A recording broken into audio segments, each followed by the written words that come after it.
Halo, perkenalkan nama saya Umberto Martins Diago dengan NIM 2202020019. Di sini saya mau menyampaikan penerapan Undang-Undang Farmasi praktik di apotik. Kasus yang saya angkat adalah penjualan obat, narkotik dan psikotropik secara bebas. Seperti yang kita ketahui, banyak penjualan obat narkotik dan psikotropik tanpa resep dokter di beberapa apotik di Jogja, salah satunya Kusumanata. Dan di sini contoh kasus yang saya angkat, di sebuah apotik seorang tenaga teknis kefarmasian atau TTK menyerahkan obat tramadol dan alprazolam kepada pasien tanpa resep dokter yang sah. Obat diberikan karena pasien mengaku sudah sering mengkonsumsi obat tersebut dan merasa berlebihan. Apoteker penanggung jawab tidak berada di tempat kejadian dan pencatatan obat tidak dilakukan pada buku khusus narkotik dan psikotropik.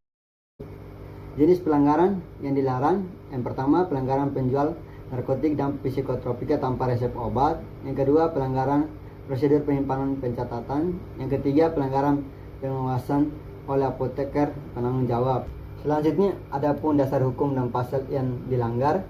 Yang pertama, Undang-Undang Nomor 35 Tahun 2009 tentang narkotik, pasal 43, narkotik golongan 2 dan 3 hanya dapat diterima berdasarkan resep dokter. Yang selanjutnya, pasal 196, setiap orang yang dengan sengaja mendengarkan sediaan farmasi yang tidak memenuhi ketentuan dapat dipidana penjara paling lama 10 tahun dan denda paling banyak 1 miliar.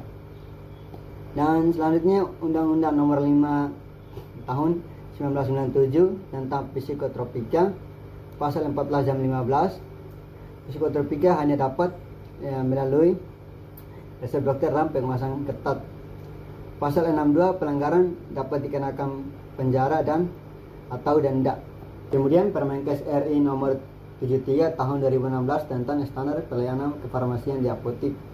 Apoteker wajib melakukan pengiriman obat keras.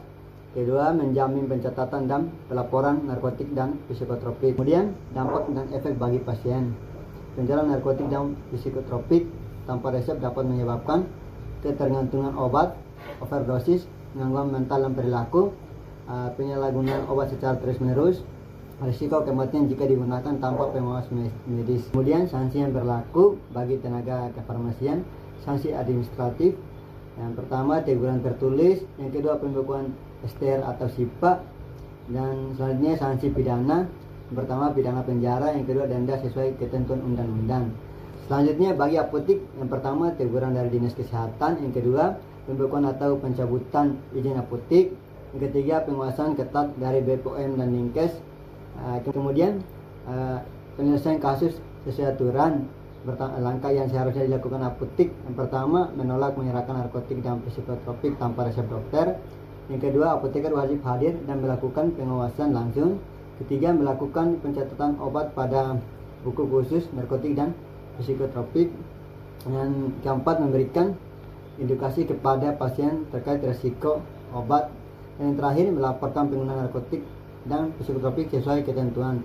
Kesimpulan: penjualan narkotik dan psikotropik tanpa resep dokter merupakan pelanggaran serius terhadap undang-undang kefarmasian. Apotek memiliki peran penting dalam mencegah ekosistem obat dengan cara menerapkan standar pelayanan kefarmasian yang ketat dan sesuai hukum.